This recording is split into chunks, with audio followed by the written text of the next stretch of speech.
Hello welcome to me vlog. ఇవాళ ఉల్లికారం రొయ్యలు ఎలా చేసుకోవాలో చూపిస్తాను నా స్టైల్లో రండి. ముందుగా ప్యాన్లో ఆవాలు జీలకర్ర ఆనియన్ పేస్ట్ ఇంకా అల్లం వెల్లుల్లి పేస్ట్ బాగా ఫ్రై చేసుకోండి. అది బాగా ఫ్రై అయితే టేస్ట్ సూపర్ ఉంటుంది. పచ్చిమిరపకాయలు ఇంకా టమాటో ప్యూరీ వేసుకోండి. టమాటా బాగా మగ్గాలి, ఇక్కడే టేస్ట్ అంతా ఉంది.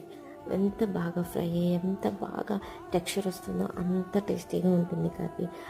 కొంచెం వాటర్ వేసి మూత పెట్టేసి అలా వదిలేయండి ఒక 10 minutes వరకు. తర్వాత చూడండి ఆయిల్ ఎలా బయటకు వచ్చిందో అప్పుడు వరకు వదిలేయండి. దీన్ని బాగా మిక్స్ చేసుకొని మసాలాలు వేసుకోండి. ఉప్పు కారం పసుపు ధనియా జీరా ఆ గరం మసాలా వేసుకొని మంచిగా ఫ్రై చేసేయండి. దీని తర్వాత మళ్ళీ వాటర్ వేసి ఒక 10 minutes వదిలేయండి. సో మసాలాలన్నీ బాగా గ్రేవీకి వస్తాయి.